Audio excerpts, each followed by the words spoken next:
Hello hello welcome back student. ये class ninth what is a democracy civics chapter second है।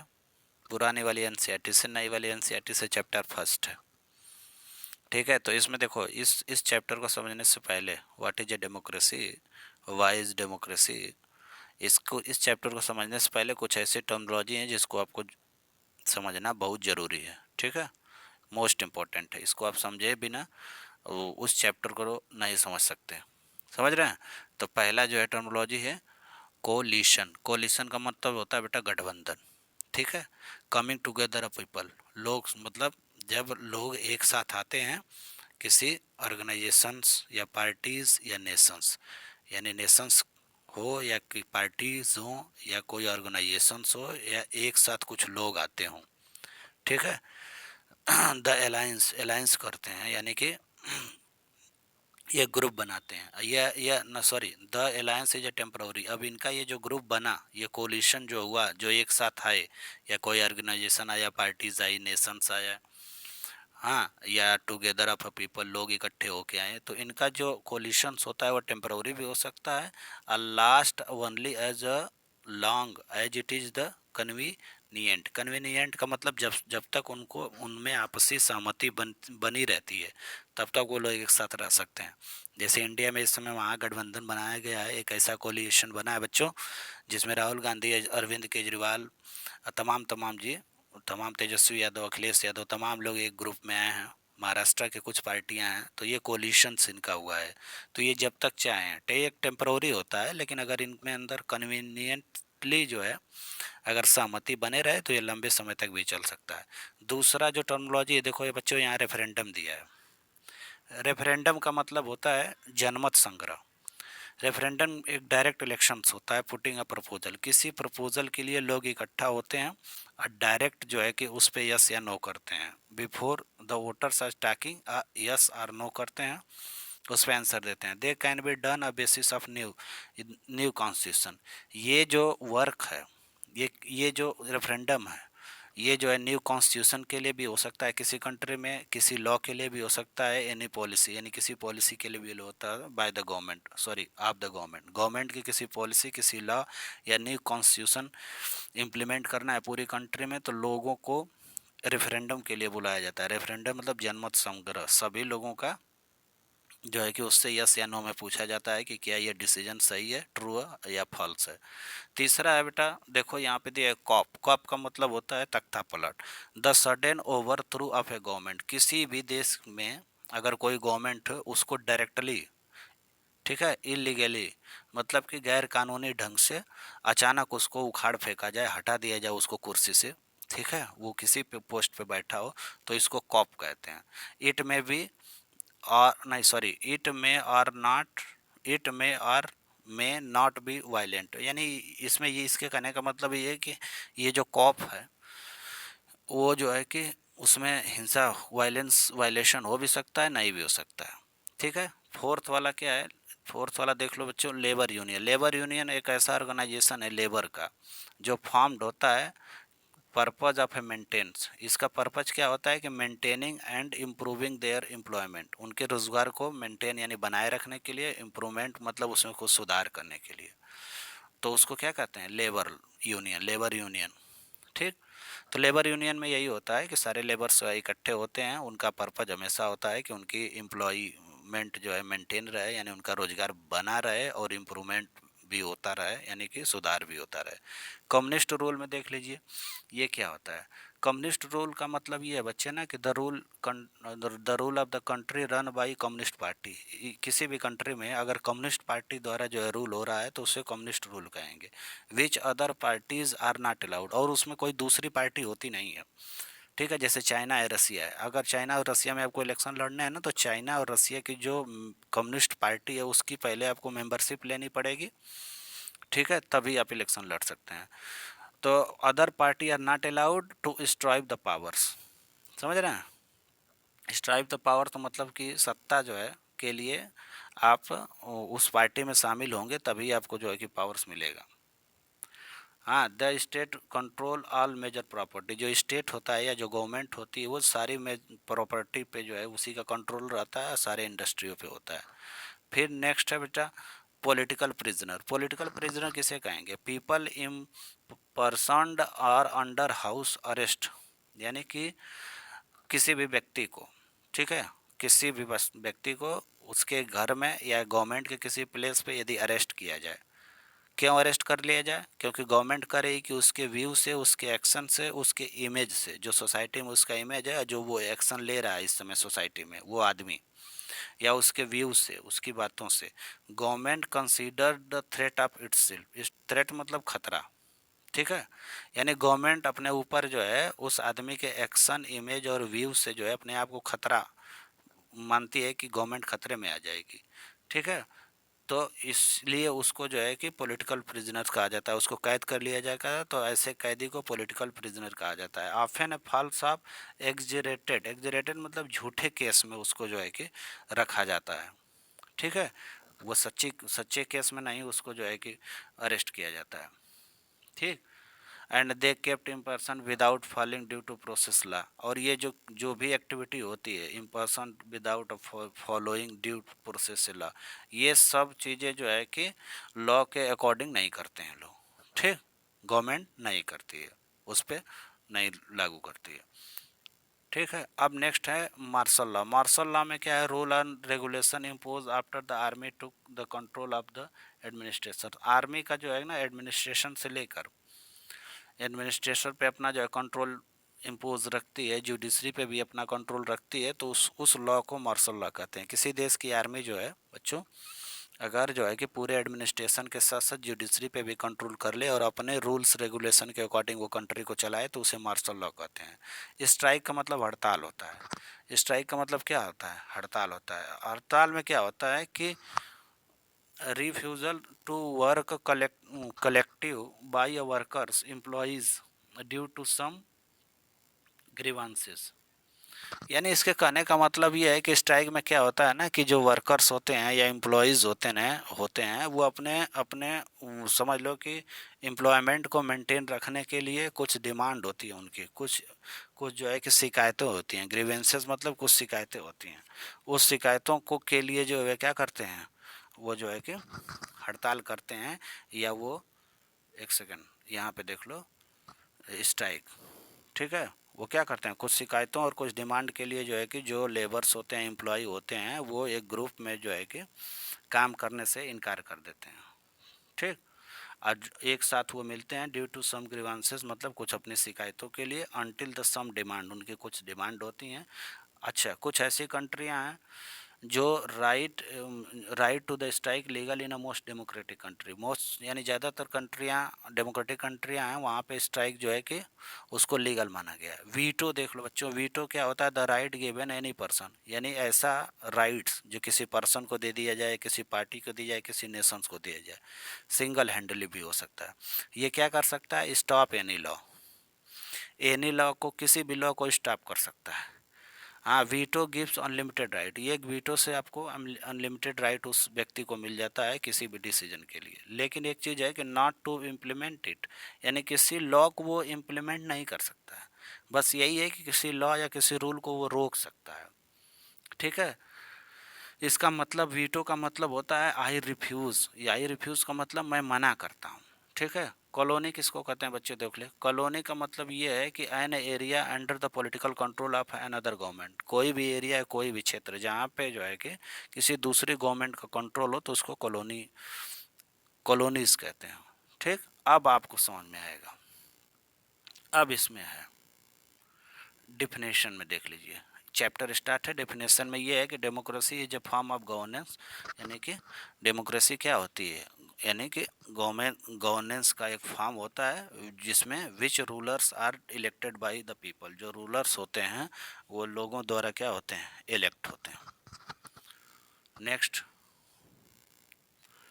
दिया है कि इसमें दिया है कि but this simple definition is not complete. ये जो सिंपल डेफिनेशन हम दिए हैं ये कंप्लीट नहीं है, ना सफिशिएंट है, ठीक है। फॉर्म दिस वी अंडरस्टैंड, हमें समझने के लिए ये जो डेमोक्रेसी का फॉर्म है ये पूरा कंप्लीट डेफिनेशन है नहीं, इस डेफिनेशन को कह रहा है कि कंप्लीट नहीं है, ठीक है। क्योंकि हम एग्जांपल में देंगे कि बहुत सारी ऐसी जो है कि कंट्रियां हैं जहां लोग जो है इलेक्ट करते हैं अपने रूलर को, ठीक है, जैसे हमने बताया रसिया और चाइना में एक ही पार्टी है, लोग इलेक्शन वोट देने जाते हैं, अपने अपने रिप्रेजेंटेटिव को इलेक्ट करते हैं या अपने रूलर को इलेक्ट करते हैं। ठीक है, लेकिन एक ही पार्टी हो किसी कंट्री में, कोई दूसरी पार्टी का ऑप्शन ना हो, तो क्या उसको आप डेमोक्रेसी कहेंगे? तब तो वो हमेशा ही जीतती रहेगी। तो एक तरह से राजा टाइप हो गया, एक मोनार्की टाइप हो गया, एक डिक्टेटरशिप टाइप हो गया। तो इसलिए हमको यहाँ पे कह रहा है, समझ गए, democracy means rule of the people. फिर इसके नीचे दिया है कि अगर which which conduct the election as the democratic and we, कह रहा है ना कि अब हमें जो है कि विच यानी कि कौन सा conduct election as the democratic as the we. इसलिए जो है कि यहाँ पे देखिए कंडक्ट करा रहे हैं डेमोक्रेसी के लिए हम, देख लीजिए यहाँ पे नेक्स्ट, ये सही है। इसमें ये क्लियर हो जाएगा आपको कि between the government that are the real democracy, यानी कि सरकारों में हम ये चेक करेंगे कि किसमें रियल डेमोक्रेसी है, and the same Sam democracy. Sam democracy का मतलब दिखावटी। तो चाइना और रसिया वाला एग्जाम्पल जो था क्या था, वो सैम डेमोक्रेसी थी, वो दिखावटी थी, वो रियल डेमोक्रेसी थी ही नहीं। ठीक है, we will be able to do this. अब हम इसको जो है कि सावधानी से इसमें जो है कि फ़र्क करना समझेंगे अभी। ठीक, आइए, we able to do this. अब आगे देखते हैं। अब नेक्स्ट दिया है, ध्यान से देखना, ये इंपॉर्टेंट है, करेक्टरिस्टिक ऑफ ए डेमोक्रेसी। किसी भी डेमोक्रेसी के क्या करेक्टरिस्टिक हैं उसमें ये बताया है, यानी कि उसकी जो है कि क्या विशेषताएं हैं, इसमें हम बात करेंगे। तो दिया है कि बेटा यहाँ पे दिया है कि democracy is a form of governance, यानी डेमोक्रेसी का मतलब लोकतंत्र जो है कि एक तरह से शासन का ऐसा रूप है which the people are elected to the ruler, जिसमें क्या करते हैं लोग जो है अपने रूलर्स को इलेक्ट करते हैं। अब क्वेश्चन क्या उठता है मन में, क्वेश्चन ये उठता है कि who are the ruler according to this definition. इस डिफिनेशन के अकॉर्डिंग रूलर कौन है, कौन रूलर है? Which its official must be elected. और रूलर जो हैं भी तो उसमें से कितने ऐसे ऑफिसर्स, अधिकारी या ऑफिशियल्स हैं जिनको इलेक्ट होना जरूरी है। जैसे रूलर्स हमारे मोदी जी हैं मान लो, तो मोदी जी के साथ साथ कितने ऐसे लीडर्स हैं, कितने ऐसे ऑफिशियल्स हैं, ऑफिसर्स हैं, ठीक है, जिनको जो है कि इलेक्टेड होना जरूरी है, ये पूछ रहा है। दूसरे वाले में क्वेश्चन में क्या पूछ रहा है कि which type of election is called democracy, किस तरह के इलेक्शन को हम जो है कि डेमोक्रेटिक कहेंगे, लोकतांत्रिक कहेंगे। और तीसरे वाले में क्वेश्चन पूछा है कि वी कैन इलेक्टेड रूलर और वी इलेक्टेड, यानी कि कौन ऐसे लोग हैं जो रूलर्स का को क्या कर सकते हैं, इलेक्ट कर सकते हैं। भाई कुछ लोग तो होने चाहिए, कौन ऐसे लोग हैं? क्या 18 से ऊपर, 18 एज से ऊपर सभी लोग जो है कि इलेक्शन में पार्टिसिपेट करते हैं, कि केवल जो है कि एलीट क्लास के लोग इलेक्शन में पार्टिसिपेट करते हैं, या जिसमें लेडीज़ इलेक्शन में पार्टिसिपेट हो सकता है? बहुत सारी ऐसी कंट्री हैं बताएंगे जिसमें लेडीज़ जो है इलेक्शन में पार्टिसिपेट नहीं करती हैं। तो कौन लोग होंगे? ठीक, यहाँ पे देखते हैं। नेक्स्ट दिया है चौथा क्वेश्चन, यानी फोर्थ नंबर का अगर क्वेश्चन हम बात करेंगे, तो अब ये कह रहा है कि which from the governance is democracy, यानी कि सरकार के किस रूप को जो है कि आप डेमोक्रेटिक कहेंगे। विल यू से, किसे कहेंगे? क्या इसमें दिया है कि can be elected ruler everything as a per their wish wish in a democracy. क्या इलेक्टेड जो रूलर होगा वो अपनी मर्जी से, विश विश मतलब अपनी इच्छा से जो है कि सारे डिसीजंस ले सकता है, यानी कुछ भी कर सकता है। ठीक है, तो अब इसमें यहाँ पे दिया है बच्चे कि system guarantee some right of citizen. जो सिस्टम है, जो गवर्नेंस है या गवर्नमेंट है, वो क्या करती है, यहाँ पे देख लो, सम राइट्स शुड बी रिस्पेक्ट, यानी कि लोगों के, सिटीजन्स के जो राइट्स हैं उनके उनका रिस्पेक्ट करते हुए, ये जो हमारा सिस्टम है, जो कॉन्स्टिट्यूशन है, कुछ गारंटी देता है कि लोगों को रिस्पेक्ट करते हुए, सिटीजन्स का रिस्पेक्ट करते हुए आप जो है कि डेमोक्रेटिक तरीके से डिसीजन लेंगे। अब बात होती है major decision are the hand of elected, यानी कि कुछ ऐसे मेजर डिसीजंस हैं जो इलेक्टेड के हाथ में होते हैं, लीडर्स के। इसमें दिया है, अब क्या है, क्या हुआ, एक मैं स्टोरी बताता हूँ कि पाकिस्तान के general Pervez Musharraf military coup कर दिए ना। अब कॉप का मतलब हम बता दिए, अक्टूबर 99 में मिलिट्री कॉप, वो आर्मी मिलिट्री में थे। और उन्होंने जो है कि क्या किया, कॉप किया का मतलब वहाँ डेमोक्रेटिक तरीके से गवर्नमेंट थी, उसको उन्होंने क्या किया, उखाड़ फेंका। देखो ओवर थ्रू फेंक दिया, him the declare himself the chief, और अपने आप को चीफ एग्जीक्यूटिव जो है डिक्लेयर कर दिया। चीफ एग्जीक्यूटिव का मतलब बेटा कि मुख्य कार्यकारी, जैसे हमारे यहाँ चीफ एग्जीक्यूटिव कौन है, मिस्टर नरेंद्र मोदी जो हैं वो चीफ एग्जीक्यूटिव हैं, यानी मेन काम वही करते हैं, पीएम को ही चीफ एग्जीक्यूटिव कहा जाता है। तो इसने जो है कि वहाँ के डेमोक्रेटिक तरीके की गवर्नमेंट को क्या किया, ओवर थ्रू कर दिया, फेंक दिया, उठा के हटा दिया उनको, और अपने जो है कि स्वयं जो है वो चीफ एग्जीक्यूटिव बन दिया। उसके बाद अपने आप को क्या किया, here declare the himself the president in 2002, और 2002 में उसने आपको क्या कर दिया, अपने आप को जो है कि प्रेसिडेंट डिक्लेयर कर दिया। फिर हेल्ड द रेफरेंडम, रेफरेंडम के बारे में बता दिए, तो एक्सटेंड हिज टेन्योर, अपने टेन्योर का मतलब अपने जो टाइम पीरियड था 5 साल 6 साल जितने साल के लिए उसको प्रेसिडेंट, उसको भी बढ़ा दिया रेफरेंडम करा के। और ये कहा गया ना कि पाकिस्तान मीडिया, ह्यूमन राइट्स और तमाम ऑर्गेनाइजेशन ने कहा कि, और डेमोक्रेटिक एक्टिविस्टों ने कहा कि जी ये जो रेफरेंडम है बेटा वाज ए फ्रॉड, हाँ, इन मैरिड बाय मैसिव इरेगुलरिटी, यानी बहुत सारी इसमें जो है कमियां थी जिस इस रेफरेंडम में जो परवेज़ मुशर्रफ ने कराया। फिर परवेज़ मुशर्रफ ने 2002 में क्या किया, लीगल फ्रेमवर्क ऑर्डर एक जो है पास किया। इसके थ्रू इसने कॉन्स्टिट्यूशन में जो है कि बहुत सारे चेंज कर दिए according to the orders of president. अब क्या चेंज हुआ, रूल में ये इन्होंने लिखवा दिया कि according to the president can dissolve a national and provincial assembly. अब प्रेसिडेंट के पास ये पावर होगा। देखिए 2002 में प्रेसिडेंट बन गया, और ये परवेज़ मुशर्रफ ने कहा कि प्रेसिडेंट के पास ये पावर होगा कि वो नेशनल और प्रोविंशियल असेंबली को डिसॉल्व कर सकता है, यानी समाप्त कर सकता है। ठीक है, अब ये इसके पास पावर आ गया। इसके बाद इसमें दिया था कि भैया the functions of the council of A minister in monitored किससे हो रही थी, नेशनल सिक्योरिटी काउंसिल से। यानी ये पूरे जो है कि काउंसिल ऑफ मिनिस्टर्स जो होंगे वो जो है बेटा नेशनल सिक्योरिटी काउंसिल द्वारा मॉनिटर होंगे, मॉनिटर रेगुलेट होंगे। नेशनल सिक्योरिटी काउंसिल में कौन कौन लोग बैठे रहेंगे, ये बैठे रहेंगे मिलिट्री ऑफिसर। देखो whose member are military officer. ठीक, उसके बाद क्या हुआ कि after the law was pass the election were held of the national and provincial assembly. अब इस रूल को पास करने के बाद ये जो लीगल फ्रेमवर्क ऑर्डर था इसके पास होने के बाद, अच्छा लीगल फ्रेमवर्क ऑर्डर में था क्या, इसमें था कि कॉन्स्टिट्यूशनल यानी कॉन्स्टिट्यूशन में अमेंड हुआ पाकिस्तान के, चेंज कर दिया गया, और इस रूल में क्या बनाया गया कि प्रेसिडेंट के पास वो पावर होगा कि जब चाहे तब वो नेशनल और प्रोविंशियल असेंबली को समाप्त कर सकता है। और नेशनल और प्रोविंशियल असेंबलीज में जो लोग बनेंगे, जो मिनिस्टर रहेंगे, वो मिनिस्टर जो है किसके अंडर में काम करेंगे, नेशनल सिक्योरिटी काउंसिल के। और नेशनल सिक्योरिटी काउंसिल में कौन लोग होंगे, आर्मी के लोग, मिलिट्री ऑफिसर होंगे। समझ रहे हैं, तो यानी आप गवर्नमेंट चलाइए लेकिन हेड जो है परवेज़ मुशर्रफ ही रहेंगे। अब वो जब चाहेंगे तब जो है कि नेशनल और प्रोविंशियल जो है कि काउंसिल्स ऑफ मिनिस्टर को जब चाहेंगे तब डिसॉल्व कर देंगे, हटा देंगे। ठीक है, ये सिस्टम था। फिर उसके बाद उन्होंने इलेक्शन कराया, तो क्या इस इलेक्शन को आप डेमोक्रेटिक कहेंगे, यहाँ पे दिया है,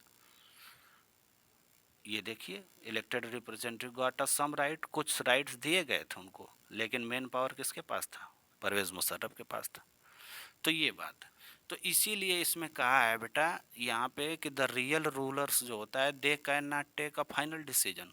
जब रियल रूलर जो है final decision they can not नहीं ले सकता है, तो the final decision rest to the hand of the army officer. अब यहाँ आर्मी ऑफिसर के पास फाइनल डिसीजंस के चांसेस हैं, तो क्या आप इसको कहेंगे डेमोक्रेसी, नहीं कह सकते।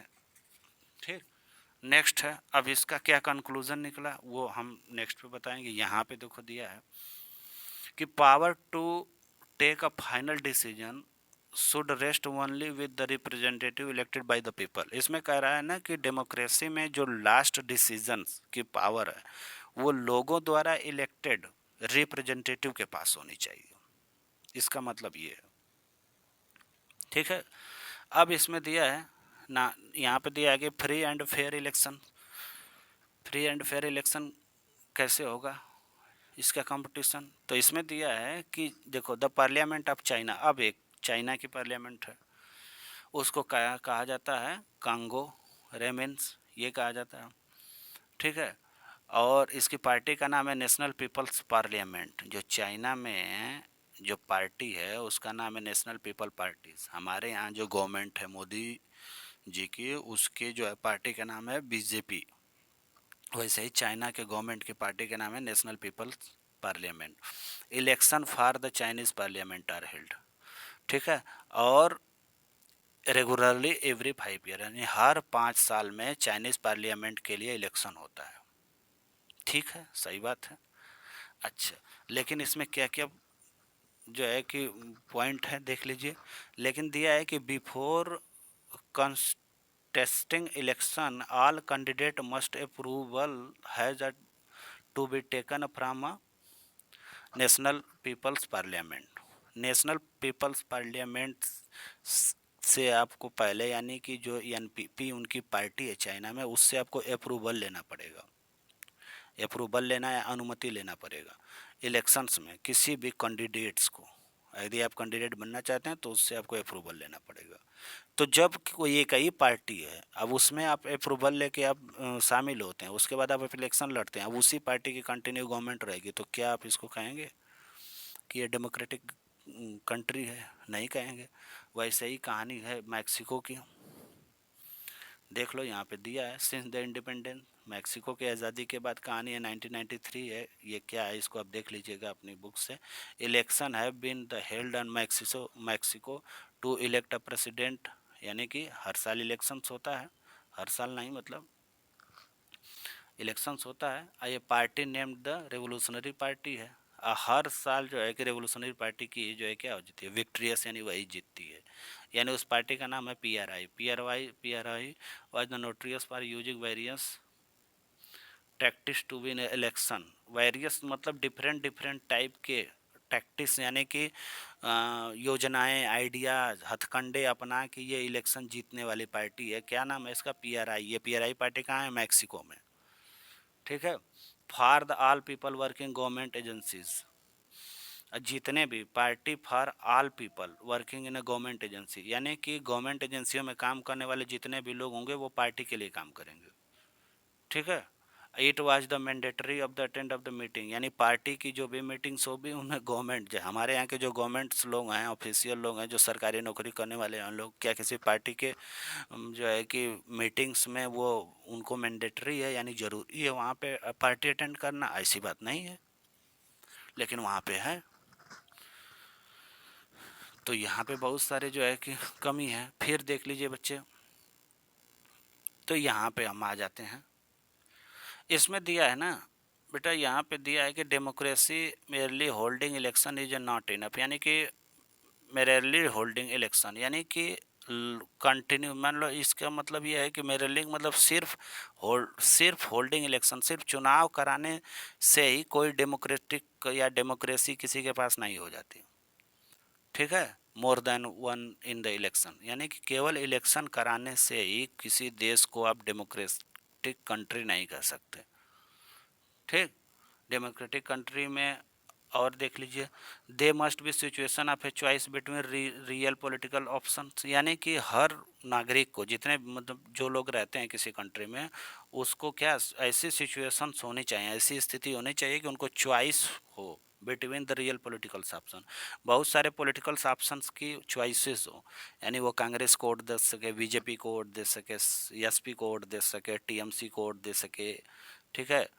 तो तमाम तमाम पार्टियों के आपके पास क्या होने चाहिए? ऑप्शन होने चाहिए। चाइना जैसे, मैक्सिको जैसे केवल एक पार्टी को जो है वोट देने के चांसेस नहीं होने चाहिए, बहुत सारी पार्टियों को वोट देने के आपको चांसेस होने चाहिए। उनमें फेयर इलेक्शंस, फेयर कंपटीशन हो, उसमें से जिसको ज़्यादा वोट मिले वो जो है कि विनर हो, ऐसा होना चाहिए। तो इसीलिए कहा गया है कि should be based on a fair and free election so that those in power have equal opportunity for the victory and defeat, यानी कि डिफीट मतलब हार और विक्ट्री मतलब जीत के लिए अपॉर्चुनिटी मतलब इक्वल अपॉर्चुनिटी मतलब समान अवसर होने चाहिए, ठीक है, इक्वल अपॉर्चुनिटी होनी चाहिए,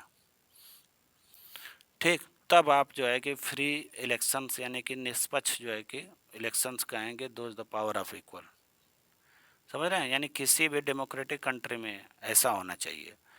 कि फ्री इलेक्शंस हो और साथ ही साथ जो है कि जो पॉलिटिकल पार्टीज हों उनको अपॉर्चुनिटीज इक्वल होनी चाहिए कि वो विक्ट्री और डिफीट हार जीत के लिए इक्वल अपॉर्चुनिटी। ये नहीं कि किसी पार्टी के पास मान लो कि 50,000 करोड़ रुपए का फंड है, खूब पैसे लगा के जो है कि इलेक्शन करा रही है। कोई पार्टी ऐसी है जो बहुत गरीब पार्टी है, अब उसको अपॉर्चुनिटी इसलिए नहीं मिल पा रही है क्योंकि वो उसके साथ सेम जो है कि चुनाव प्रचार यानी इलेक्शंस में जो भी एडवर्टीजमेंट है वो कर ही नहीं पा रहे हैं। यानी किसी को सप्रेस नहीं करना चाहिए, सबको फ्री एंड फेयर लड़ने देना चाहिए। अब बात ये है यहाँ पे 1 पर्सन 1 वोट 1 वैल्यू होनी चाहिए। बहुत सारी ऐसी कंट्री हैं जिसमें लेडीज़ को नहीं दिया है गया है, जैसे ओमन do not have a right have a vote in Saudi Arabia. Saudi Arabia में महिलाओं को वोटिंग नहीं दिया गया। मैं आपको एक और डेटा बता दूं, 1965 के नियर अबाउट जो है कि यूएसए में लेडीज़ को मिला था वोटिंग राइट। अब सोच लीजिए कब डेमोक्रेसी आई, कब इंडिपेंडेंट हुआ, उसके 200 साल बाद उनको जो है कि वोटिंग राइट मिली।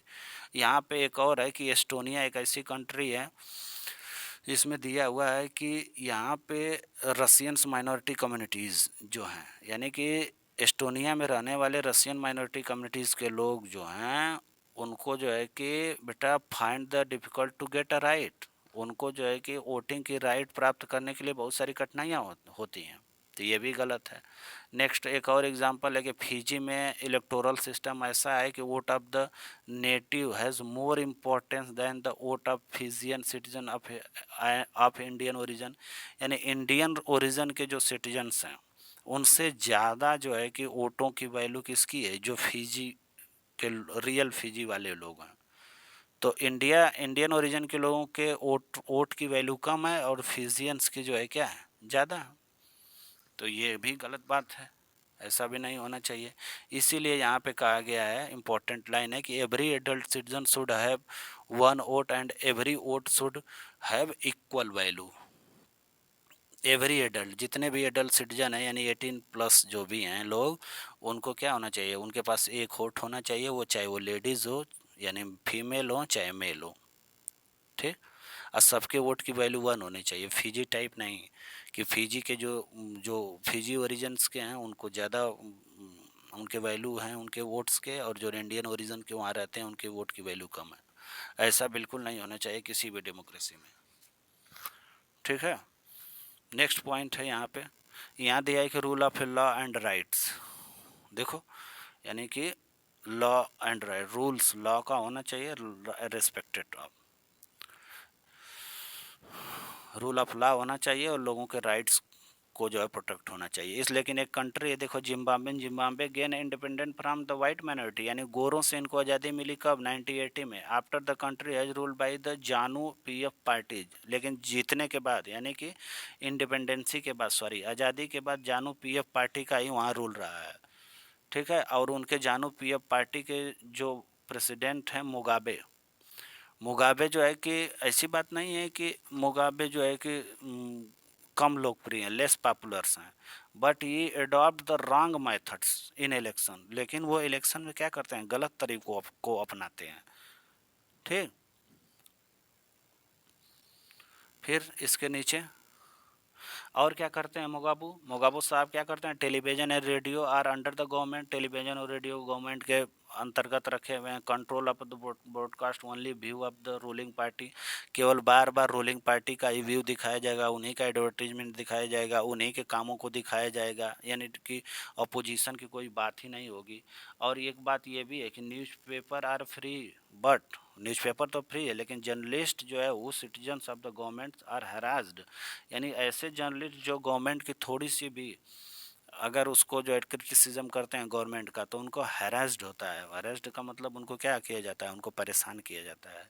और इसमें दिया है कि event put pressure on the जजों पे भी प्रेशर्स डाला जाता है। तो ये जिम्बाब्वे है, तो क्या जिम्बाब्वे को आप डेमोक्रेटिक कंट्री कहेंगे, ये बात है। इसका मतलब यहाँ पे दिया है कि हम मुगाबे बहुत जो है कि फेमस पर्सन है, getting a mandate again again, हमेशा वही जो है मैंडेट मिलता है। मैंडेट का मतलब है कि वही हमेशा जीतते हैं, उन्हीं को हमेशा बहुमत मिलता है, मैंडेट का मतलब। Required to the democracy but is not sufficient, या डेमोक्रेसी के लिए पर्याप्त नहीं है। एक चीज़ और इसमें बहुत अच्छी लाइन दिया है कि पॉपुलर, देखो यहाँ दिया है बेटा कि पॉपुलर्स leaders can also be undemocratic, यानी जो पॉपुलर लीडर होते हैं ना वो अनडेमोक्रेटिक भी हो सकते हैं। ठीक, फिर इसके बाद एक चीज़ दिया है यहाँ पे कि should have equality in the eyes of law, यानी कि लॉ की नज़र में सभी लोगों को इक्वालिटी मिलनी चाहिए। और उसके बाद these rights should be protected by an independent judiciary, स्वतंत्र जो न्यायपालिका है, जुडिशरी है बेटा, उसके द्वारा सबके राइट्स को प्रोटेक्ट भी किया जाना चाहिए किसी भी डेमोक्रेसी में। फिर यहाँ दिया है कि government before elections, a democratic government can not, sorry, democratic, देख लो, a democratic government can not act arbitrarily arbitrarily just because it has won the elections, यानी arbitrarily का मतलब ये है ना कि मनमाना, समझ रहे हैं, कैन नॉट बी arbitrarily, यानी कि मनमाना नहीं कर सकते हैं। अगर कोई डेमोक्रेटिक गवर्नमेंट है ना तो अपने मनमाने ढंग से कोई काम नहीं कर सकता, और केवल इस बेस पे कि वोन द इलेक्शन, उसने इलेक्शन जीता हो, यानी आप इलेक्शन जीते हैं, केवल इस आधार पे आप मनमानी नहीं कर सकते हैं। आपको जो है कि is also the follow some basic procedures, यानी कुछ बुनियादी जो है तरीक़ों, प्रोसीड्यूर्स का मतलब, बेसिस प्रोसीड्यूर का मतलब कुछ बुनियादी जो मेन इम्पोर्टेंट कॉन्स्टिट्यूशंस में कुछ आइडियल्स दिए गए हैं, रूल्स दिए गए हैं, उनको फॉलो करना होगा, समझ रहे हैं, रिस्पेक्ट करना होगा certain guarantees given to the minority group, जो माइनॉरिटी ग्रुप है इंडिया में, माइनॉरिटी मतलब जैसे मुस्लिम्स हैं जिनके नंबर्स कम हैं, उनकी मतलब रिस्पेक्ट करना होगा, उनको जो दी हुई गारंटी है कॉन्स्टिट्यूशन में उसका भी रिस्पेक्ट करना होगा, उनके रिस्पेक्ट, ये नहीं कि आप इलेक्शन जीत गए तो इसका मतलब ये है कि आप मनमाना करेंगे। ठीक है, एवरी मेजर डिसीजन आप अगर ले रहे हैं तो ये इसको कैसे लेना है, लॉन्ग डेली बे सॉरी लॉन्ग डेलिब्रेशन का मतलब लंबी जो है बातचीत के साथ, यानी विचार विमर्श के साथ आपको लेना चाहिए, समझ रहे हैं, ऐसे करना है। नेक्स्ट दिया है इसमें, अब एक इम्पोर्टेंट है, ये डेमोक्रेटिक गवर्नमेंट अंडरपिंडेड का मतलब ये है कि by the constitutional law and civil rights, यानी कि एक जो डेमोक्रेटिक गवर्नमेंट होती है उसको, उसकी एक बॉर्डर होनी चाहिए, एक बॉर्डर लाइन होना चाहिए। ये नहीं कि यहाँ इस बॉर्डर लाइन के इधर अगर मान लो जनता के राइट्स हैं तो आपको ऐसे काम नहीं करने हैं कि बॉर्डर क्रॉस कर जाएं, लाइन को पार कर जाएं, समझ रहे हैं, अंडरपिंडेड होने चाहिए। अंडरपिंडेड मतलब एक लाइन के अंदर आपको काम करना चाहिए, कॉन्स्टिट्यूशनल लॉ और सिविल राइट्स की रक्षा करते हुए आपको वर्क करना है, समझे। अब नेक्स्ट पे आ जाइए। अच्छा, आर्ग्यूमेंट अगेंस्ट डेमोक्रेसी। अब डेमोक्रेसी के अगेंस्ट क्या क्या आर्गूमेंट हैं कि डेमोक्रेसी किस प्रकार से जो है कि सही नहीं होती है, तो देख लीजिए। Leaders keep changing in a democracy in the creates instability, यानी और इंस्टेबिलिटी मतलब अस्थिरता, लीडर्स जो है बार बार चेंज होते रहते हैं डेमोक्रेसी में, इसलिए जो है कि क्या होती है, बदलते रहते हैं, इससे इंस्टेबिलिटी यानी अस्थिरता पैदा होती है, स्थिरता नहीं रह जाती है। दूसरी क्या है भैया इसके अगेंस्ट में डेमोक्रेसी में, अब ये बातें इसलिए बजाय डेमोक्रेसी में क्या क्या कमियां हैं। दूसरा दिया है कि democracy only mean political battle and power play. इसका मतलब क्या है, बोले डेमोक्रेसी में हमेशा जो है ना पॉलिटिकल बैटल यानी राजनीतिक रूप से लड़ाई होती रहती है, बहस होती रहती है। हाँ, there is no places of morality मतलब नैतिकता की कोई जगह नहीं है डेमोक्रेसी में। हमेशा एक नेता दूसरे नेता से जो है कि पॉलिटिकल बैटल करता रहता है, लड़ाई झगड़े करता रहता है, राजनीतिक पॉलिटिकल बैटल। तीसरी बात इसमें दिया है कि in a democratic system one has on a debate and discuss with the so many people that every decision get delayed. इसका मतलब ये है ना कि सो मैनी पीपल, बहुत सारे लोगों के साथ मिल के किसी डिसीजंस पे काम करना होता है, इसलिए डिलेड मतलब डिसीजन में देरी होती है डेमोक्रेटिक सिस्टम में, ये कमी बता रहे हैं। चौथा दिया है election leader are not aware to the interested of the people, यानी कि जो लीडर्स होते हैं वो ना इतने ज़्यादा अवेयर होते हैं ना ही इतने ज़्यादा इंटरेस्टेड होते हैं लोगों के लिए, यानी लोगों की समस्याओं के लिए, इसीलिए जो है कि डिसीजंस जो है बैड लिए जाते हैं। बैड के लिए जाते हैं, बैड का मतलब डिसीजंस में बहुत ज़्यादा जो है भ्रष्टाचार भी होता है। डिसीजन जो है सही ढंग से नहीं ले पाते हैं, खराब फैसले, भ्रष्टाचार नहीं खराब फैसले लिए जाते हैं। और एक डेमोक्रेसी में बताया गया है ना कि इलेक्टोरल बैटल्स इतने important, expensive that why corruption takes the place, यानी कि डेमोक्रेटिक में जो इलेक्शंस की बैटल्स हैं वो काफ़ी जो है खर्चीली होती है, इसलिए इसमें क्या होता है, करप्शन होता है। और लास्ट वाला दिया है कि ऑर्डिनरी पीपल, जो सामान्य जनरल लोग हैं बेटा, do not know what is the good them, यानी कि उनके लिए क्या अच्छा बन रहा है, क्या बुरा है, क्या अच्छा है, सरकार उनके लिए कौन से अच्छे काम करे, कौन बुरा करे, इनके बारे में उनके पास जानकारी नहीं होती है। इसीलिए therefore they should not decide, इसलिए वो कोई डिसीजन नहीं कर पाते हैं। तो ये क्या हो गया, ये गवर्नमेंट के अगेंस्ट में जो है, सॉरी, डेमोक्रेसी के अगेंस्ट में ये कुछ जो है क्या थे, ये कुछ जो है आर्गुमेंट थे। अब इसके बाद क्या है, इसके बाद ये दिया हुआ है कि कह रहा है कि ये जो आर्गुमेंट आपने दिया है, इस आर्गुमेंट से लगता है कि क्या लगता है कि the feminine that struck China during 1958-61 was most known as the feminine in the world.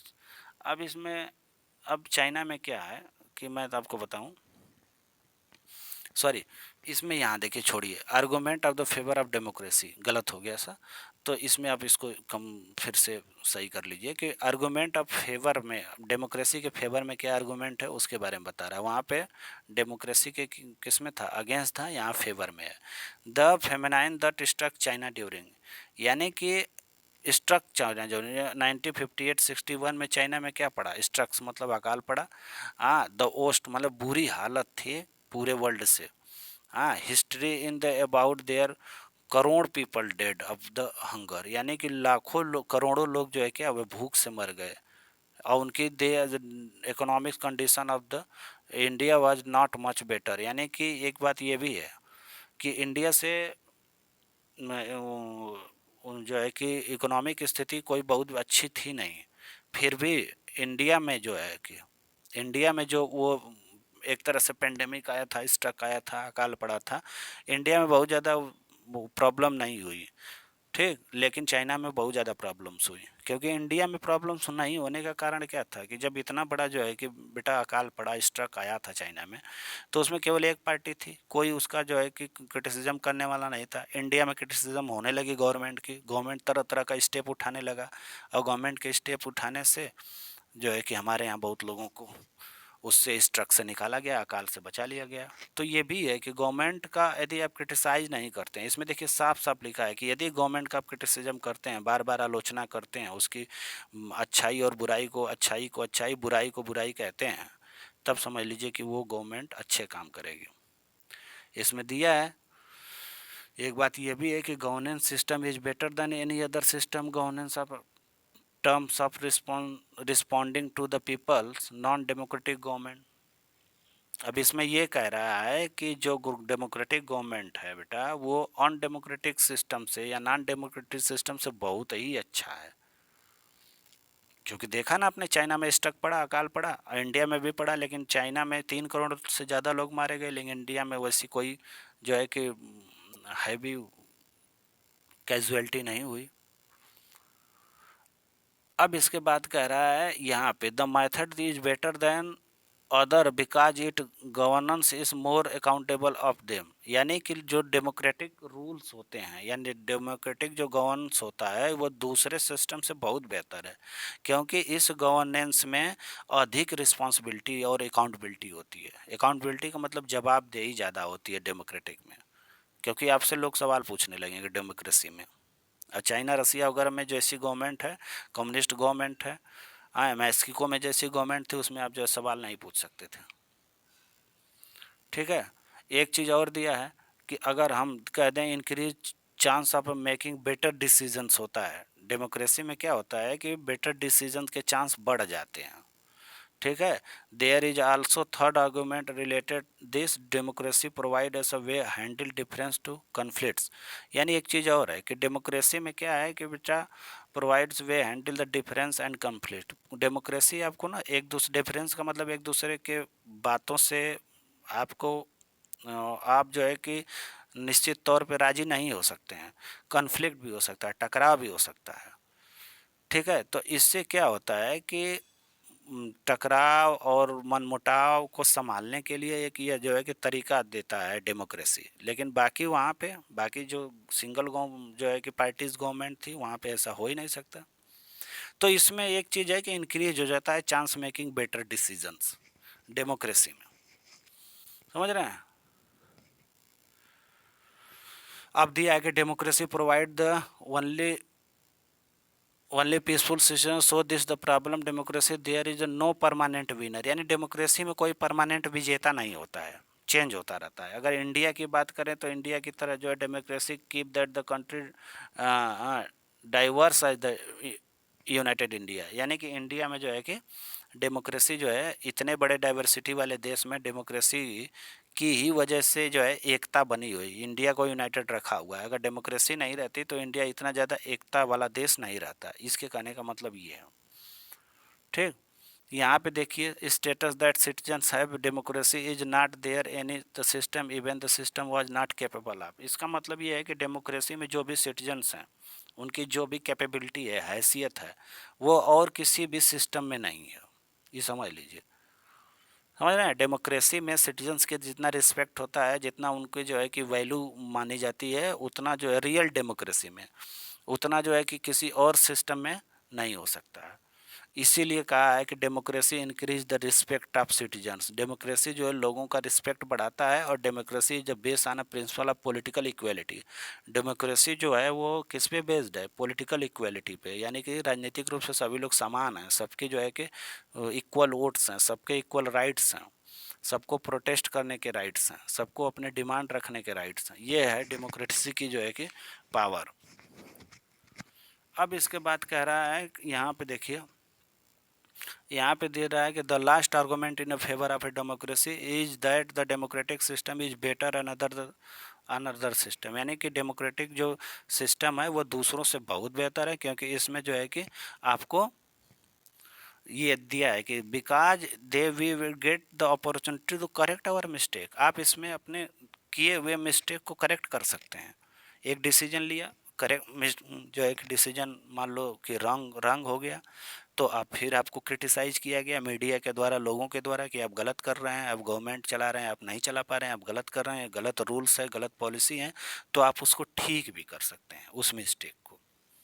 ठीक है, देख लीजिए यहाँ पे दिया हुआ है कि it can not provide everything nor is the solution to all problems. एक चीज़ और है कि डेमोक्रेसी में बेटा हमें ना ये है कि सारी चीज़ें तो नहीं दे सकता। ये कह रहा है कि कैन नॉट प्रोवाइड एवरीथिंग, सब कुछ नहीं दे सकता। Nor is the solution to all problem, सभी समस्याओं के जो है कि समाधान नहीं कर सकता। लेकिन फिर भी ये अदर सिस्टम से क्या है, अराउंड द पीपल, हमको क्या है, वर्ल्ड आर एक्सपीरियंस, हमको एक्सपीरियंस है better opportunity for the good decisions.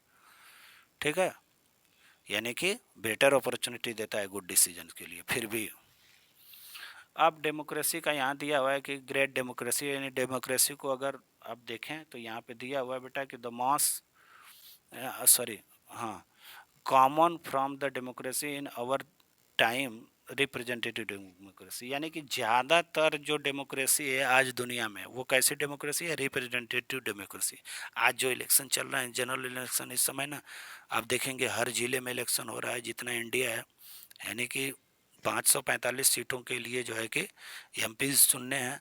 तो इसमें क्या है ना कि ये आप जैसे बनारस में, गाजीपुर में, बलिया में, चंदौली में, हर जगह किससे आप एमपी चुनेंगे इलेक्शन के थ्रू, तो वही आपको रिप्रेजेंट करेंगे जाके पार्लियामेंट में। वही आदमी, वही जो इलेक्टेड एमपीज होगा हमारे यहाँ से, वो जाएगा पार्लियामेंट में बैठेगा तो कहेगा कि हमारे ज़िले की ये प्रॉब्लम्स हैं। तो इस समय वर्ल्ड में जितने भी डेमोक्रेसी हैं उसको रिप्रेजेंटेटिव डेमोक्रेसी कहते हैं।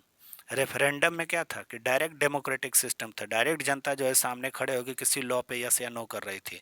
लेकिन जो प्रेजेंट में डेमोक्रेसी है, स्पेशली इंडिया में, बाकी बहुत सारे देशों में, वो क्या है? Representative democracy. एक आदमी को आप इलेक्ट करते हैं, वो एमपी बनता है, वही जाके पार्लियामेंट में आपकी डिमांड रखता है, आपकी प्रॉब्लम्स के बारे में बातचीत करता है। समझ रहे हैं? इसको कहते हैं रिप्रेजेंटेटिव डेमोक्रेसी।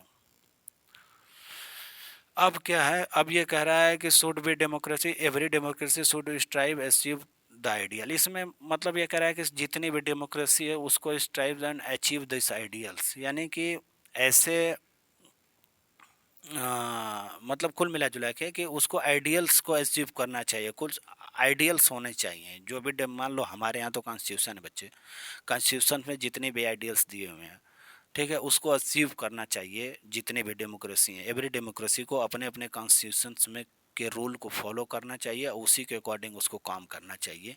ये बातें यहाँ पे दी हुई है। अब यहाँ पे अब लास्ट में देख लीजिए, जैसे दिया है कि as a citizen also help in making the democracy of our country as good और बैड। यानी कि अगर हम सिटीजन्स के तौर पे देखें तो जो भी हम काम करते हैं हमारे देश में डेमोक्रेसी के लिए अच्छा है या खराब है, खराब बनाने में जो है हेल्प करता है। हम जो भी काम करते हैं, जैसे बच्चे तुम पढ़ाई कर रहे हो, अगर तुम अच्छी ढंग से पढ़ाई कर रहे हो तो तुम डेमोक्रेसी को क्या करते हो, अच्छा बनाने में आप मदद करते हो। कोई अगर मान लो कि गलत बिहेवियर कर रहा है इस सोसाइटी में, तो वो डेमोक्रेसी को क्या कर रहा है, खराब कर रहा है। यही यही this is a strength and also weakness. यही आपकी क्या है, मजबूती और कमजोरी है डेमोक्रेसी की। डेमोक्रेसी की मजबूत कौन बनाता है, वहाँ के सिटीजन्स बनाते हैं। सिटीजनों का अच्छा व्यवहार, बिहेवियर्स, उनके अच्छे वर्क, उनके अच्छे जो है कि डिसीजंस भी किसी डेमोक्रेसी को अच्छा बुरा बना सकते हैं। In the future of country depend on more functioning and citizen than on the functioning of ruler. यह न देश के लिए, यह फ्यूचर, देश के फ्यूचर के लिए जो रूलर्स हैं उस उनके जो काम काज हैं बेटा, उनके जो वर्क हैं वो सिटीजन्स के वर्क पे डिपेंड करते हैं। अगर सिटीजन्स जो है अच्छे वर्क करेंगे, अपनी रिस्पॉन्सिबिलिटी जो है को प्ले करेंगे, तो जो आपके लीडर्स हैं, जो आपके रिप्रेजेंटेटिव हैं, वो भी अच्छे ढंग से वर्क करेंगे। ठीक है, तो ये कंप्लीट है। अब इसको आप देख लीजिएगा। अब जो भी प्रॉब्लम्स होगी उस पर लिए आप फिर कमेंट करिए, बात करिए।